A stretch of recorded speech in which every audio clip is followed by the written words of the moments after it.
시편 51편 1절부터 19절까지 본문입니다.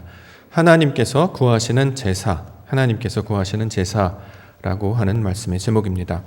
오늘 본문에서는 하나님께서 구하시는 제사에 대하여 말씀하고 있습니다. 17절에 나와 있습니다. 17절 말씀, 하나님께서 구하시는 제사는 상한 심령이라. 하나님이여 상하고 통회하는 마음을 주께서 멸시하지 아니하시리이다. 이렇게 기록하고 있습니다. 하나님께서 구하시는 제사라고 하는 구절을 원어 성경으로 살펴보게 되면 다음과 같은 뜻이 됩니다. 하나님의 희생 제사라는 뜻이 됩니다. 자바흐 엘로힘으로 기록되어 있기 때문입니다. 즉 하나님께서 구하시는 제사라고 하는 말의 뜻은 하나님의 제사가 된다라는 거죠. 잘 들어보십시오. 제사라는 것은 사람들이 드리는 제사를 가리키고 있는 말이 아니고 하나님이 감당하시는 하나님의 제사를 가리켜서 오늘 본문에 하나님께서 구하시는 제사다 이렇게 번역해 놓았습니다. 원어적으로 보면 하나님이 구하시는 제사라는 뜻이 아니고 여기서 구하다라는 단어가 없기 때문에 하나님의 제사를 가리키는 말로 우리가 받아야 하는 것입니다. 우리가 보통 제사라는 말을 들으면 어떻게 반응하게 될까요? 제사 그러면 사람들은 사람들이 신에게 드리는 어떤 행위, 어떤 행태 이것을 제사의 개념으로 우리가 생각하고 있다는 거죠. 이렇게 사람이 신이라고 하는 존재에 대하여 무언가를 바쳐서 제사하는 것을 가리켜서 뭐라고 하느냐? 그것을 가리켜서 종교 이렇게 부릅니다. 그런데요, 우리가 믿고 있는 기독교는 종교가 아니죠. 기독교는 종교가 아니고 진리입니다. 그 대표적인 증거가 바로 이 제사에 관한 것으로 설명해낼 수 있을 것입니다.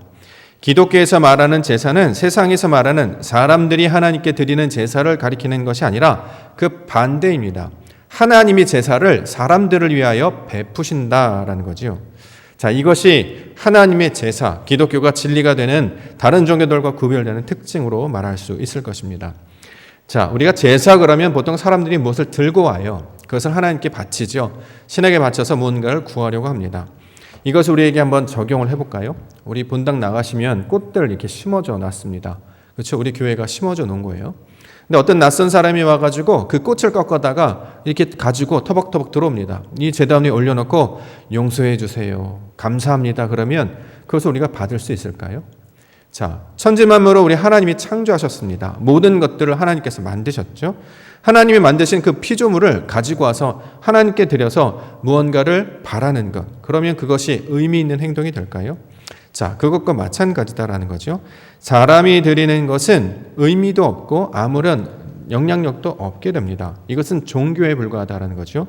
그렇기 때문에 하나님께서는 이렇게 능력 없는 사람들이 드리는 제사를 원하지도 않으셨고 기뻐하지도 않으셨다. 이렇게 성경은 기록하고 있습니다.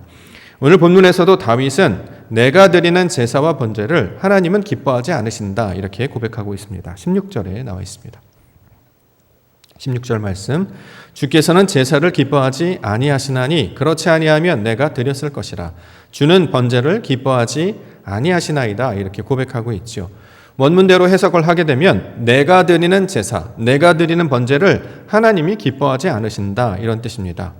왜냐하면 제사를 드리는 것은 용서를 구하거나 죄 씻음을 위해서 구하는 것인데 이 제사를 드린다고 해도 사람이 제사를 드린다고 해도 여전히 사람은 죄 가운데 놓여져 있다는 거죠.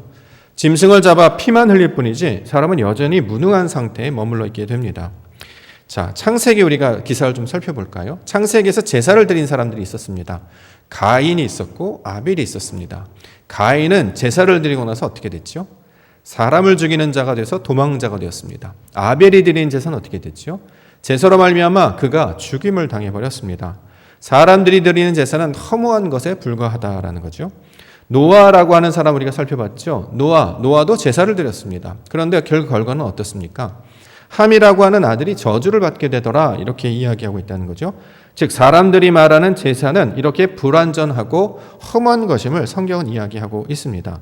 그러므로 본문에서는 이러한 제사를 가리키는 것이 아니라 하나님이 드리는 하나님의 제사가 있는데 그것을 통해서 하나님의 역사가 무엇인지를 우리 가운데 보여주시는 글로 말씀하고 있는 것입니다. 본문에 따르면 하나님께서 말씀하시는 하나님의 제사는 의로운 제사요 온전한 제사다 이렇게 가리키고 있습니다. 19절에 나와 있습니다. 19절 말씀. 그때에 주께서 의로운 제사와 번제와 온전한 번제를 기뻐하시리니 그때에 그들이 숫소를 주의 제단에 드리리이다. 하나님께서 준비하시는 제사, 하나님의 희생 제사, 이것을 사람들에게 보여주어서 온전한 제사, 완전한 제사를 만드시겠다라고 하는 것이죠. 자, 이것이 우리 가운데 무엇으로 나타나느냐? 하나님이 준비한 어린 양의 제사로 나타났습니다. 그리스도 예수로 말미암아 하나님의 제사가 무엇인지를 우리 가운데 보여주셨던 거죠.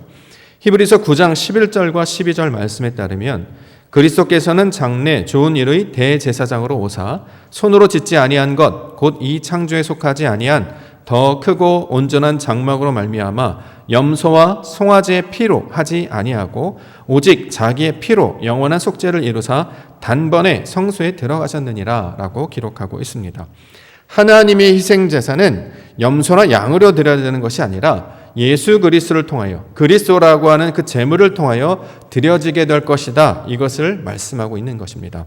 그러므로 이것을 받는 자들이 소망을 받게 되는 것이고 이것을 얻게 되는 자들이 구원의 백성이 될 것이다. 이렇게 말씀하고 있는 것입니다. 이것을 우리 가운데 적용을 하면요. 제사라고 하는 것은 예배라고 말할 수 있겠죠. 예배가 무엇일까요?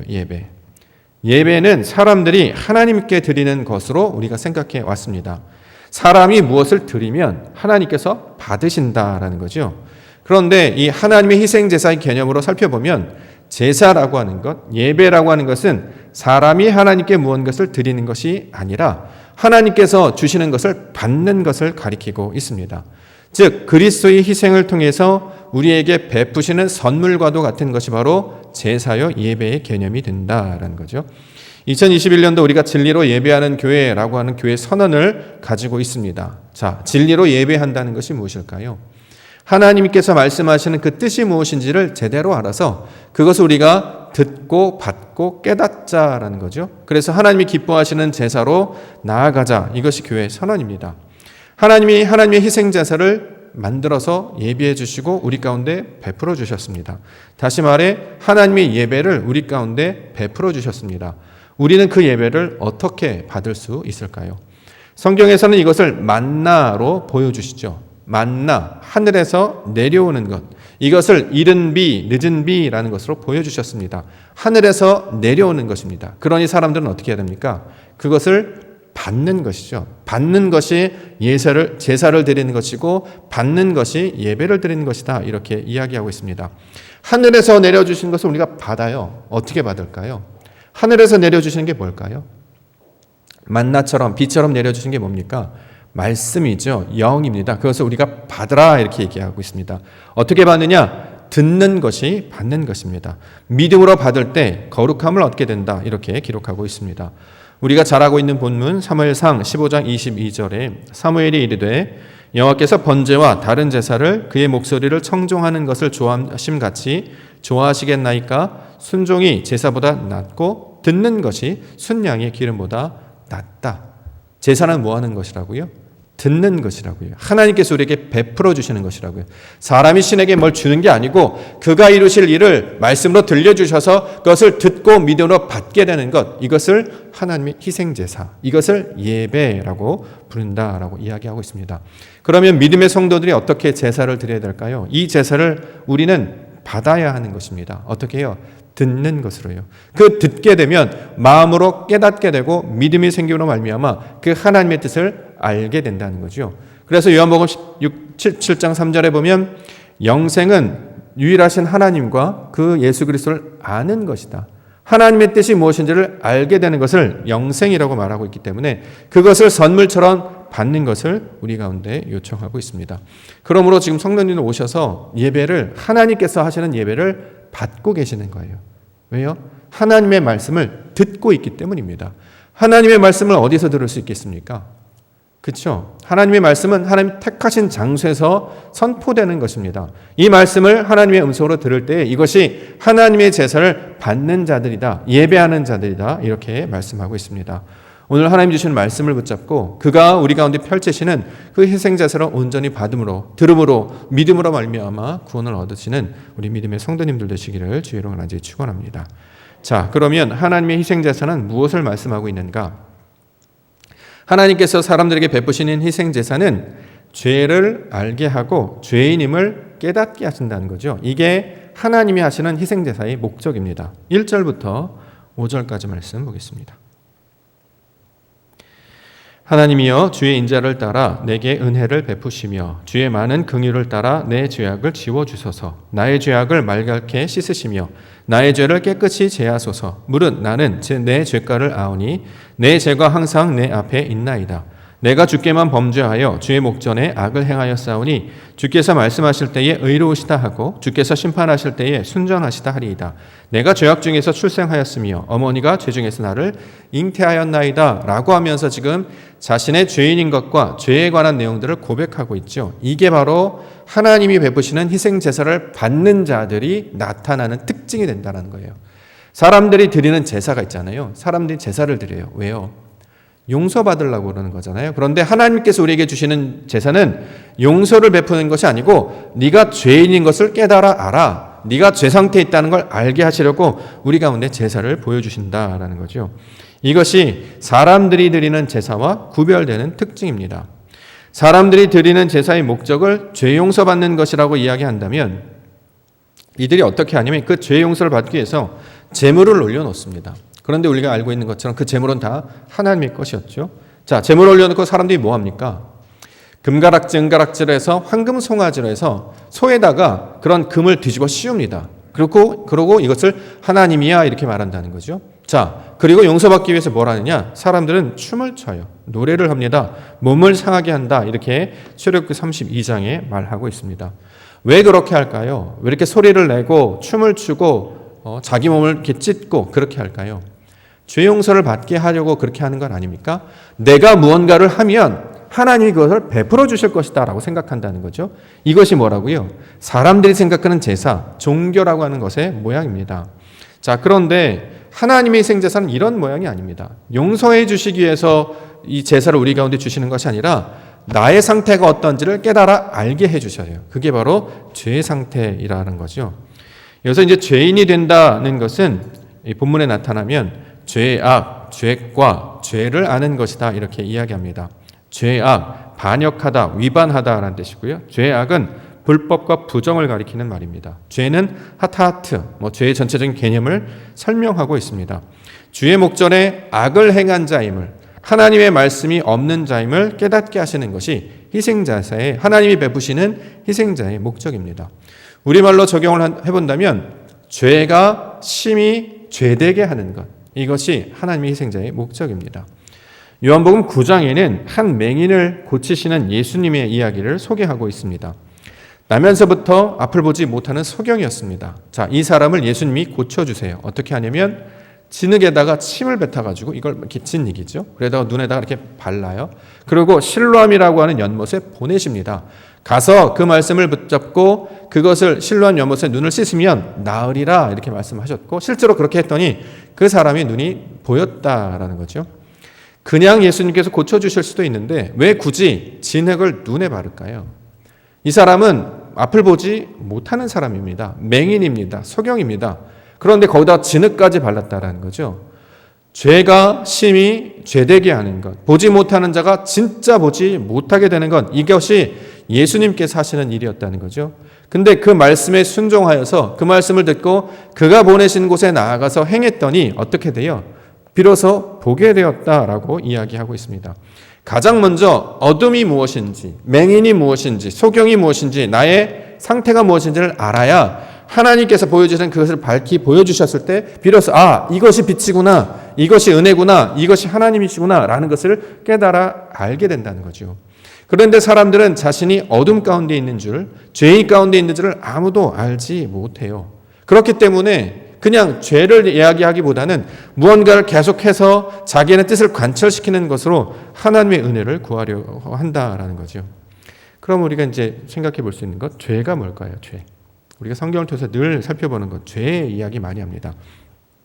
죄를 신약에서는 하마르티아 이렇게 이야기하죠. 관역을 빗나가다라는 뜻입니다. 관역을 빗나갔다라는 것이 또 무슨 뜻일까요? 관역을 빗나갔다. 원어적인 뜻을 생각하면 하나님께서 주시는 역할과 자리가 있습니다. 그러면 그 일을 감당해야 하거든요. 근데 그 역할을 감당하지 못해요. 그래서 원래 하나님이 우리를 어떤 부분으로 주셨습니다. 직분을 주시고 자리를 주셨어요. 그 자리에 잘 앉아 있고 잘 지키는 것, 에덴 땅에 있는 것, 말씀을 잘 가지고 있는 것, 그것이 원래 우리가 할 역할입니다.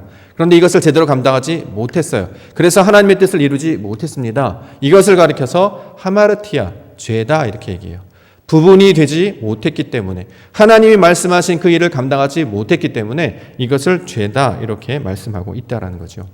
원래 하나님께서 인간을 창조하실 때 만드신 목적이 있습니다. 그 목적은 뭐냐면 왕으로 세우신 것이 하나님의 목적이었어요. 그래서 생육하고 번성하고 충만하라 외에 하나 더 주셨잖아요. 무슨 복입니까? 다스리라 라고 하는 복을 주셨죠. 여기서 말하는 다스리라 하는 복이 뭐냐면 말씀을 가진 자가 되라 라고 하는 거예요. 하나님의 말씀을 듣는 자가 되라. 이것이 말씀을 가진 자, 인간에게만 주신 복이었다라는 거죠. 그래서 하나님의 말씀을 가지고 이것을 붙잡고 있는 자들을 성경에서는 뭐라고 표현하냐면 그를 가리켜 왕 이렇게 이야기하는 거예요. 이것이 우리가 생각하는 정치하는 왕의 개념이 아니고 그렇게 말씀을 붙잡고 있는 자들을 왕이다 이렇게 얘기한다는 거죠. 그래서 이 왕을 우리 가운데 설명해 주시기 위해서 사울 왕을 보여주시고 다윗 왕을 보여주시고 솔로몬 왕을 보여주셨습니다. 왕이 원래 감당해야 된 궁극적인 목적은 무엇입니까? 전쟁을 하는 게 있는 게 아니죠. 그렇죠? 싸우라고 왕을 세운 게 아니고 어떻게 해요? 하나님의 말씀을 잘 듣고 간직하는 대표의 자리로 왕이라는 개념을 주셨다라는 거죠.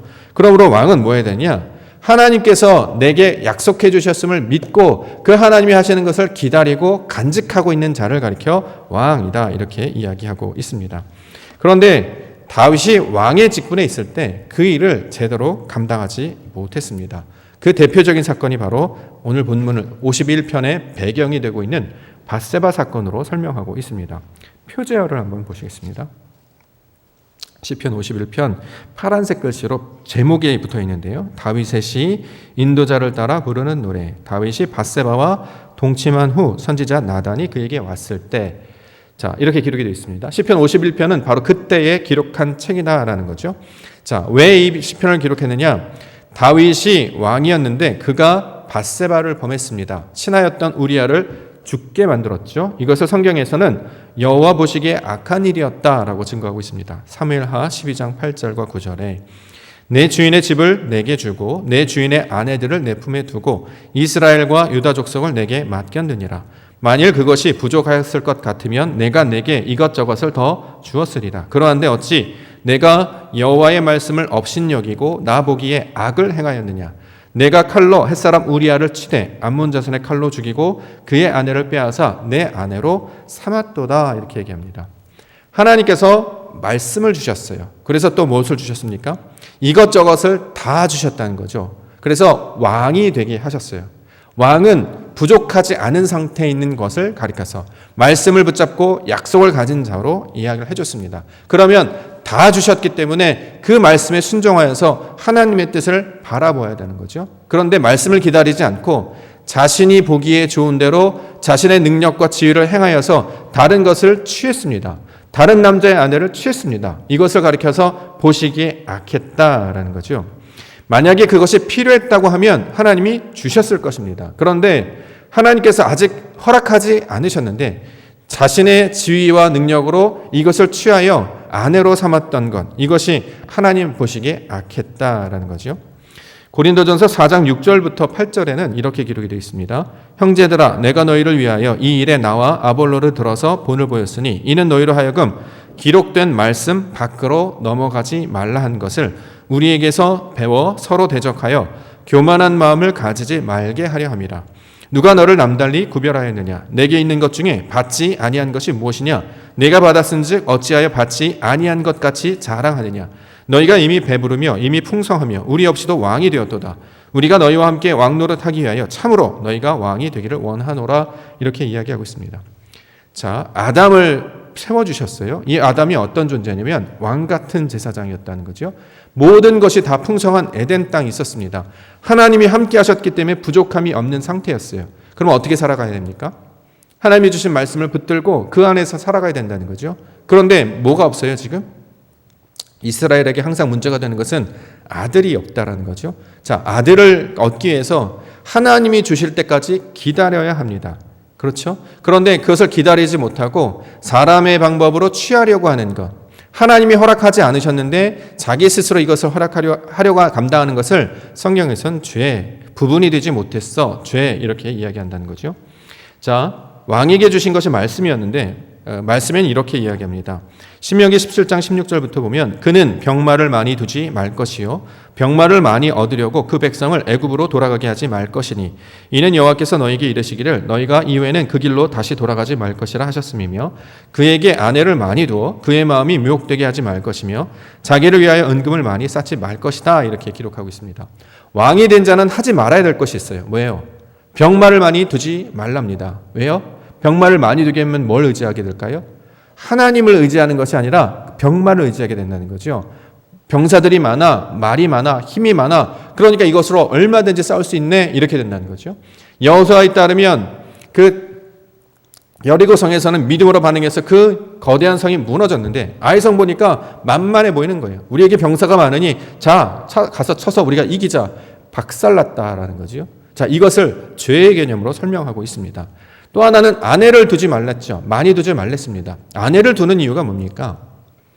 아내들이 이뻐서요? 아름다워서요? 아니에요. 성경에서 말하는 아내를 둔다라는 개념은 아들을 낳기 위함입니다. 자, 그런데 다윗도 여러 아내가 있었죠. 그렇죠? 9명이나 있었습니다. 미갈, 아비가일, 아히노암, 마아가, 학긴, 아비달, 에글라, 바세바, 아비사. 아내를 많이 두지 말라고 했습니다. 왜요? 하나님의 뜻에 따라서 아들을 줄 것이기 때문에. 그런데 다윗은 그것을 기다리지 않고 자기 눈에 좋은 대로 자신의 지위를 향해서 그렇게 아내를 취하였던 거죠. 왜요? 아들을 낳기 위함 아니겠습니까? 그런데 이것이 보시기에 악했다라는 것입니다. 그 취했던 대표적인 방식을 바세바라고 하는 여인을 통해서 설명하고 있습니다. 자, 여인이 있어요. 어떻게 그걸 취합니까? 내가 내 지위를 위하여서 그것을 데리고 와서 내 뜻대로 나의 힘과 지혜를 이용해서 그와 잠자를 갖게 됩니다. 자, 그렇게 해서 임신을 하게 되었죠. 그런데 이것이 여호와 보시기에 악을 행했다 이렇게 얘기합니다. 우리가 이삭도 리브가라는 아내가 있었고 야곱도 레아와 라헬이라는 이 아내를 보게 해주셔서 하나님이 주신 약속의 여인과 함께해야 그 약속의 자녀가 되는 것을 이삭을 통해서 우리가 설명해 주셨지 않습니까? 아브라함이 약속을 붙들지 아니하고 자신의 뜻대로 해서 이스마엘을 낳은 것은 약속의 자녀가 될 수 없다. 그러니 하나님의 말씀을 주신 이삭이 하나님의 약속의 자녀가 될 것이다. 먼저 낳았다고 에서가 되는 것이 아니라 하나님이 약속하신 야곱을 통해서 하실 것이다. 자, 이것들을 기다리는 자가 왕 다윗이 되어야 되는데 다윗은 자신의 힘과 직분과 그 말씀을 이용하여서 자신 뜻대로 이 아내를 취하고 임신을 하게 됐습니다. 그래서 이것을 가리켜서 죄다 이렇게 이야기하고 있습니다.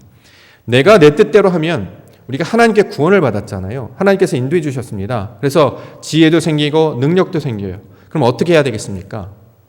기다려야 한다는 거죠. 하나님의 뜻을, 그 하나님의 말씀을 얻기 위하여 참고 기다리고 그것을 바라보는 자가 되어야 될 것입니다. 그런데 지식이 생기고 지혜가 생기고 능력이 생기니까 어떻게 해요? 내가 내 방식을 통해서 이 세상을 헤쳐나가려고 한다는 거죠. 그렇게 되면 어떻게 되냐? 열매를 맺지 못하게 된다. 그러므로 이것은 악이다. 이렇게 이야기하고 있는 것입니다. 우리가 신앙생활로 한번 볼게요. 우리가 하나님께서 여러분들 구원하셨다고 믿으십니까? 나를 구원해 주셔서 예배하게 하신다고 믿으십니까? 어떻게 살아가야 되죠? 말씀 붙잡고 살아가야 되는 거 맞죠? 그런데 우리가 말씀 붙잡고 그렇게 하시도록 기다리고 살아가고 있습니까? 아니잖아요. 이것은 하나의 우리의 장식품 아닙니까? 교회를 다니는 건 장식품 아닙니까? 하나님께 내가 교인이니까 하나님 믿으니까 내가 하는 모든 것을 잘하게 해주실 거야 이렇게 생각하고 있지 않습니까? 그게 하나님의 뜻입니까? 나의 뜻입니까? 내가 원하는 것입니까? 하나님이 원하시는 것입니까? 분명히 하나님은 말씀을 주셔서 이것저것이 너에게 필요하다고 하면 내가 줄 거야 라고 했다라는 거죠. 그런데 그것을 기다리지 못하고 내가 이렇게 하면 지혜도 생기고 지식도 주셨으니 힘도 주셨으니 얼마든지 아내를 만날 수 있지 않느냐. 내 방법으로 얼마든지 할 수 있게 되지 않느냐. 그래서 어떻게 해요? 우리아를 죽는 지경까지 나아감에도 불구하고 이것이 잘못되었다는 것을 아무도 깨닫지 못하고 있었다는 거죠. 말씀을 가지고 있는 왕이 이것을 깨닫지 못했는데 말씀을 듣지도 알지도 못하는 백성들이 이것을 한다면 얼마나 더 모르겠습니까? 하나님의 말씀을 아는 하나님의 백성들이 이것들을 제대로 감당하지 못하는데 세상 사람들이 어떻게 이 뜻을 알겠냐 말입니다. 하나님이 다 해주셨다고 믿으십니까? 앞으로 하나님이 다 인도해 주실 줄 믿으십니까? 그것이 우리에게 필요하다는 거죠. 근데 우리는 그렇게 살아가지 아니에요. 아, 내가 생각하기에 이게 필요하겠구나. 그러니 이걸 달라고 구하고 저것이 필요하겠다. 저걸 달라고 구한다는 거죠. 근데 이것은 뭐예요? 하나님을 믿는 자의 행동이 아니라 이방을 섬기는 것과 똑같다. 이것이 바로 죄다. 이렇게 이야기하고 있습니다. 하나님이 주신 약속을 붙들고 말씀을 가졌습니다. 하나님이 주신 약속, 너는 구원을 얻게 될 것이야. 너는 내가 택한 백성이야. 그러면 그것이 고난의 길일지라도, 그다음에 어둠의 골짜기일지라도, 그 어려움을 지날지라도 하나님이 날 붙들어 주실 거야 라고 하는 그 붙잡아야 그 고난을 통해서 하나님의 뜻을 발견할 것인데, 하나님의 뜻이 뭔지를 아니까 그 고난도 다 피해 가려고 하고 엉뚱한 방법을 통해서 이걸 취하려고 한다는 거죠. 이것을 가리켜서 성경은 뭐라고 하느냐? 하나님의 말씀을 가진 자가 말씀대로 하지 아니하고 자신의 뜻대로 하는 것을 가리켜 강도, 이렇게 얘기합니다. 너희들이 강도다, 지금 그 이야기를 하고 있다라는 거죠. 그런데 이것을 몰라요, 세상 사람들은. 왜요? 깨달아 알게 해주시지 않기 때문이에요. 그런데 나단 선지자를 통해서 이것을 보여주십니다. 너희가 말씀을 가졌으나 말씀을 기다렸느냐? 하나님을 구했느냐? 하나님께서 해주실 동안 너의 모든 것들을 내려놓았느냐? 내게 부족한 것이 없지 않느냐? 근데 왜 매일 부족한 것처럼 이것을 달라 저것을 달라 하냐? 이미 주신 것이 풍성한데 그것에 만족하지 못하고 왜 자신의 뜻대로 이것을 이기려고 하느냐? 우리가 인생을 살았을 때 지금까지 살아온 것이 내 수고 때문인지 하나님의 일하심 때문인지, 앞으로 우리가 펼쳐갈 세상이 하나님께서 이끌어야 될 것인지 내가 준비해서 그것을 이겨낼 것인지, 이것을 선택하게 만드신다는 거죠. 이것을 알게 하시는 것이 하나님의 희생 제사가 된다는 거예요. 그러므로 우리가 하나님께 주시는 예배를 드리면 가장 먼저 어떤 것이 우리 마음 가운데 찾아와야 되냐면, 아, 내가 그랬구나, 내가 틀렸구나, 내가 잘못했구나, 이거를 깨달아 알아야 된다는 거죠. 우리가 하나님이 나의 편이 되십니다. 그러면 뭐든지 다 할 수 있다고 생각하는 건 잘못된 거예요. 하나님께서 내 편이 되신다고 해서 내가 하는 모든 것을 다 이루어주십니까? 아니, 그렇지 않다라는 거 아닐까요? 그렇게 살도록 하지 않으시고 이제 내 뜻대로 살았다면, 야곱처럼 살았다면 하나님이 보여주시는 그 믿음대로 그 말씀 붙들고 살아가라 라고 하는 것이 하나님의 뜻이 되고 있습니다. 그러므로 예배 때 가장 먼저 우리가 깨달아야 할 것, 아, 그렇군요. 하나님이 주신 것을 내가 그 자리에서 지키지 못했다는 거죠. 하나님이 주신 말씀 붙잡고 그 자리를 지키지 못했군요. 이것을 깨달으셔야 된다는 거죠. 오늘 오후에 우리가 재직 헌신 예배 드립니다. 직분 주셨다는 거죠. 직분 왜 주셨을까요? 세상에 나가서 이렇게 명찰 달고 다니라고 주셨을까요? 저한테 목사라는 직분을 주셨거든요. 목사라는 직분, 특히 한 교회를 섬기는 담임 목사라는 직분을 주셨습니다. 왜 주셨을까요? 어디 나아가서 너 담임 목사네, 성공했어, 이거 하라고 주셨을까요? 아니에요. 고난은 계속 펼쳐질 것이거든요. 그 자리에서 너의 역할을 감당하여서 하나님이 주시는 것을 계속 기다리고 믿음으로 받고 그것을 위해 하나님의 뜻, 말씀대로 하도록 몸부림치는 자로 세우시기 위하여 그 가운데 세우셨다는 거죠. 그래서 우리가 깨달아야 됩니다. 만약에 그것을 세우지 않았다면 그걸 알지 못했을 거예요. 그런데 그 자리에 세우시니까 알게 됐어요. 나에게는 능력이 없구나. 나에게는 지혜가 없구나. 하나님께서 이것을 이루어 가시는구나. 이것을 알게 해주신다는 거죠. 이것을 가장 먼저 깨닫고 내가 죄 가운데 있었던 죄인입니다 라는 것을 고백하는 것이 하나님의 희생 제사를 올바로 받는 자들의 특징과 모습이 될 것입니다. 두 번째는 하나님께서 희생제사를 통해 말씀하시는 것은 정직한 영을 새롭게 하신다, 이렇게 설명하고 있습니다. 10절부터 12절에 나와 있습니다. 하나님이여 내 속에 정한 마음을 창조하시고 내 안에 정직한 영을 새롭게 하소서. 나를 주 앞에서 쫓아내지 마시며 주의 성령을 내게서 거두지 마소서. 주의 구원의 즐거움을 내게 회복시켜 주시고 자원하는 심령을 주사 나를 붙드소서. 이렇게 기록하고 있습니다. 내 속에 정한 마음을 창조해 달랍니다. 정한 마음, 깨끗한 마음이다라는 거죠. 그러면 마음이 더러워졌다는 뜻 아니겠습니까? 더러워지면 어떻게 해야 될까요? 우리 보통 씻으면 되는 거 아닙니까? 그렇죠? 더러워졌으면 빨면 되잖아요. 씻으면 깨끗해지는 건 아닙니까? 근데 깨끗하게 해주세요, 씻어주세요, 이게 아니라 창조해 달랍니다. 자, 정직한 영을 새롭게 하소서, 이렇게 얘기해요. 정직한 영이라고 하는 건 무슨 뜻이냐면 똑바로 세우는 성령이라는 뜻입니다. 무너졌었다는 거예요. 깨어졌다라는 거죠. 그래서 무너지고 깨어졌던 그것을 다시 세워주십시오라고 부탁하고 있는, 그렇게 하나님께 간구하는 기도의 내용이 되고 있습니다. 그러면 우리가 이제 질문할 수 있습니다. 무엇이 깨어졌을까요? 무엇이 부서졌을까요? 무엇이 망가졌을까요? 오늘 본문에 따르면 그것을 가리켜서 상한 심령, 이렇게 이야기하고 있습니다.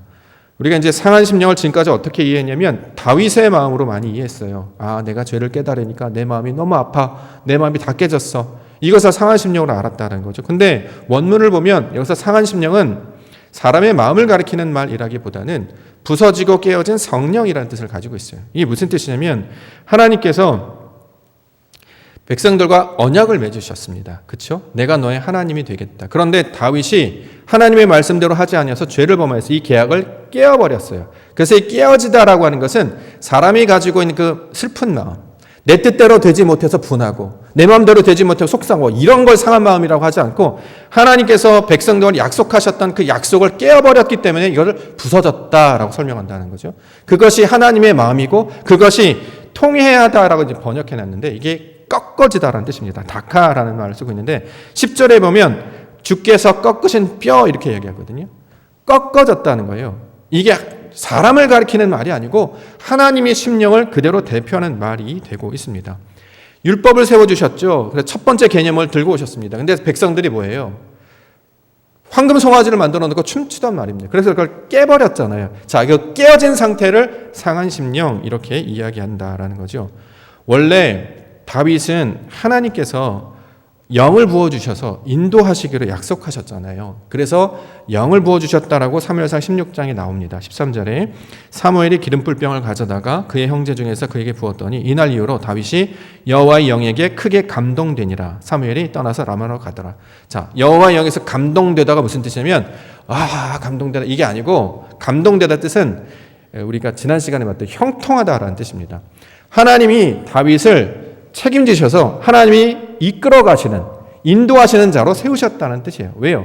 약속하셨거든요. 근데 다윗이 그것을 깨뜨려 버렸습니다. 그래서 그 율법과 과정이 깨어졌어요. 그러면 이것이 무너지면 끝난 거잖아요. 그런데 하나님 뭐라고 말씀하시냐? 끝난 게 아니고 내가 그것을 다시 세울 것이다. 이렇게 말씀하고 있다라는 거죠. 비록 인간이 그것을 깨어버렸지만 부서뜨려버렸지만 그래서 하나님의 마음을 아프시게 했지만 그럼에도 불구하고 그 인간의 연약함과 허물에도 불구하고 하나님의 그 약속은 희생제사로 말미암아 다시 세워나갈 것이다. 다시 창조할 것이다. 이렇게 주누고 있는 말씀입니다. 그 대표적인 증거가 아들을 죽게 하는 사건으로 설명합니다. 다윗이 밧세바와 범에서 낳은 아들이 있었습니다. 이 아들 어떻게 되죠? 죽어버립니다. 그렇죠? 하나의 예표를 가리키는 거죠. 원래 이 죽었다라고 하는 것은 잘못됐다라는 거잖아요. 그렇게 하면 아들을 낳을 수 없어. 네 마음대로 하면, 네 뜻대로 하면, 그렇게 사람의 방법으로 하면 그건 하나님의 뜻이 아니기 때문에 아들이 되지 못해. 그래서 그 아들은 죽어버린다는 거죠. 그러면 약속이 깨어지고 부서져야 합니다. 파기되어야 합니다. 그러나 하나님은 그렇게 하지 않으셨어요. 왜요? 하나님이 희생제사로 말미암아 그를 건져내실 것이기 때문입니다. 그래서 둘째 아들을 주시죠. 다시 다윗이 밧세바와 함께 잠을 잡니다. 그래서 아이를 임신하게 돼요. 그래서 그 아이의 이름이 뭐예요? 여디디야. 하나님께서 사랑하시는 자. 나중에 이 사람이 누가 됩니까? 솔로몬이 되더라. 솔로몬 아들이 된다는 거죠.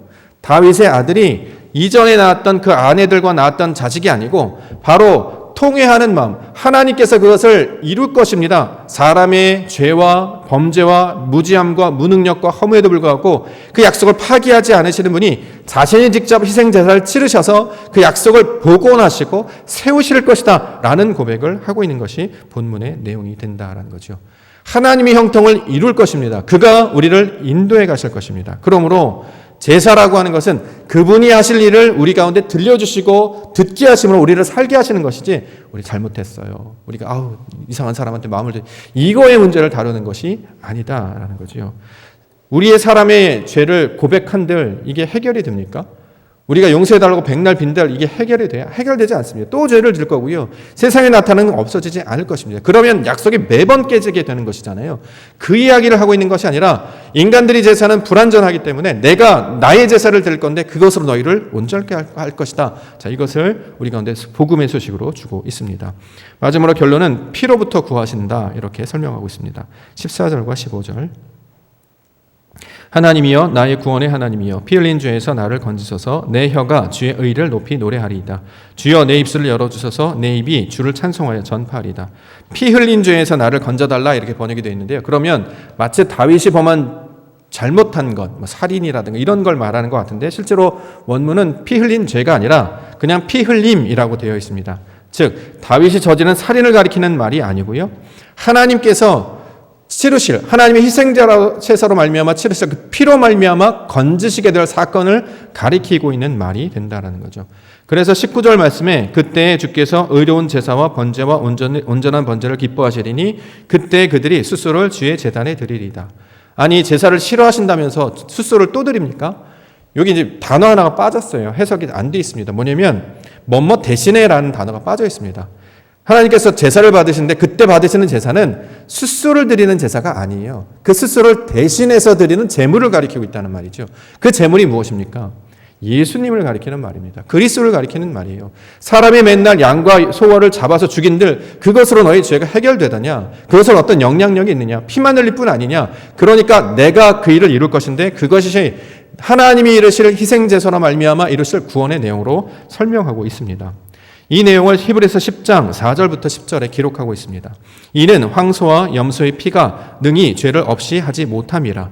그러므로 주께서 세상에 임하실 때에 이르시되 하나님이 제사와 예물을 원하지 아니하시고 오직 나를 위하여 한 몸을 예비하셨도다. 번제와 속죄제는 기뻐하지 아니하시나니 이에 내가 말하기를 하나님이여 보시옵소서 두루마리 책에 나를 가리켜 기록된 것과 같이 하나님의 뜻을 행하러 왔나이다 하셨느니라. 위에 말씀하시기를 주께서는 제사와 예물과 번제와 속죄제는 원하지도 아니하고 기뻐하지도 아니하신다 하셨고 이는 다 율법을 따라 드리는 것이라. 그 위에 말씀하시기를 보시옵소서 내가 하나님의 뜻을 행하러 왔나이다 하셨으니 그 첫째 것을 폐하심은 둘째 것을 세우려 하심이라. 이 뜻을 따라 예수 그리스도의 몸을 단번에 들이심으로 말미암아 우리가 거룩함을 얻었노라. 이 이야기를 지금 설명하고 있다는 거죠. 시편은 우리에게 찾아오실 예수 그리스도를 모형으로 보여주고 있는 이야기가 되고 있습니다. 우리가 윤리적으로 도덕적으로 간음하여서 잘못하여서 도적질하여서 이걸 용서해 주세요 이걸 말하는 게 아니라 그런 사람인 것을 하나님이 다 알고 계시죠. 우리가 무능력하고 무지하고 할 수 없는 사람을 다 알고 계시잖아요.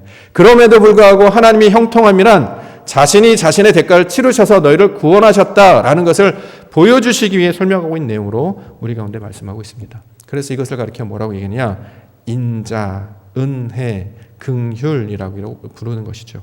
1절 말씀 보겠습니다. 시편 51편 1절 하나님이여 주의 인자를 따라 내게 은혜를 베푸시며 주의 많은 긍휼을 따라 내 죄악을 지워주소서. 이게 인자라는 거예요. 헤세드, 은혜라는 것이고 긍휼이라는 거죠. 내가 아무것도 할 수 없었어요. 나는 여전히 죄 가운데 있었고요. 나는 여전히 잘못을 합니다. 하나님의 약속을 지킬 수 없어요. 그런데 인자와 은혜와 긍휼은 뭐냐면 그걸 너무나 잘 아시는 분이 우리를 대신해서 직접 자신의 아들을 대가를 치르게 하심으로 완전한 제사를 이루시는 모양으로 우리를 구원하셨단 말입니다. 그래서 이 소식을 들으라는 거예요. 너희가 하지 못하는 것을 받으라는 거죠. 그래서 하나님이 하실 것을 기대할 때에 이것이 바로 구원의 인도하심, 바로 하나님을 만나는 방법이 될 것이다. 이렇게 말씀하고 있습니다. 그러면 이 제사의 내용을 우리가 듣게 된다면 이게 바로 복음의 소식 되지 않겠습니까? 우리가 맨날 기도하잖아요. 매주 와서 하나님 용서해 주세요. 한 주간 지었던 죄 용서해 주세요. 그러면 용서가 되나요? 계속 죄를 지는데 앞으로 죄를 지는데 소용이 없잖아요. 우리가 하는 걸 말하는 게 아니라 하나님께서 그럼에도 불구하고 우리를 이루셨다고요. 그러니 어떻게 해요? 그를 바라보라. 그를 믿으라. 그를 받으라. 이것을 통해서 우리 가운데 말씀하고 있습니다. 그래서 그 말씀을 갖고 있으면 마침내 약속하신 두 번째 제사 이후에 약속하신 그 성령, 우리를 똑바로 세우고 창조하시고 정직한 영으로 세우신 그 영이 우리와 함께 하셔서 그 하나님의 은혜를 받게 하실 것이다 라고 말씀하고 있다라는 거죠. 그래서 하나님의 백성들은 그 하나님의 희생제사를 받는 자들이 되게 되는 것입니다. 그 아들을 이 땅에 보내셨습니다. 그가 십자가에 달려 죽으셨습니다. 그로 말미암아 우리를 구원하셨다라는 거죠.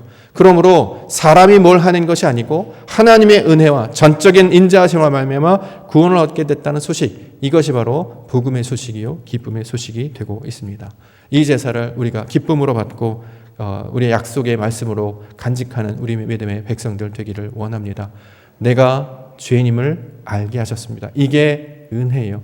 이것을 가지고 하나님의 영을 구하는 자에게 아들을 갖게 해주세요. 그리스도를 맺게 해주신다는 거죠. 우리 입술에 내가 뭘 했어요, 내가 뭘 잘못해서 그걸 고백하는 게 아니라 오직 그리스도를 고백하게 하신다는 거죠. 이게 진짜 아들을 우리 가운데 주신 목적이 되고 있습니다. 하나님의 희생제사를 제대로 받은 사람은 입술의 고백이 뭐로 나오느냐? 예수 그리스도만이 나의 구원자이십니다. 그가 날 위해 죽으셨습니다. 그가 나의 구원의 방법입니다. 이것만을 고백하게 된다라는 것입니다. 이 하나님의 희생제사를 온전히 받으심으로 구원 얻으시는 우리 믿음의 백성들 되시기를 주님의 이름으로 간절히 축원드립니다. 기도하겠습니다. 아버지 하나님, 예배를 통하여서 하나님의 뜻을 깨닫게 해주셨습니다. 사람이 뭘 함으로 말미암아 은혜를 구원을 얻는 것이 아니라 하나님이 만들어 놓으신 그 은혜를 우리에게 보여주시고 역사해 주심으로 하나님의 뜻을 알게 해주시는 것이 바로 희생제사의 모습이었습니다. 사람의 생각들, 내 자질을 벗어난 모든 것들 주님께서 아시기에 다시 기회를 주셔서 그 이름 가운데 나아가게 하여 주셨사오니 다시 주님 주신 진리의 말씀을 붙잡고 믿음 가운데 서게 하여 주시옵소서. 거룩하신 예수님의 이름으로 간절히 기도를 옵나이다.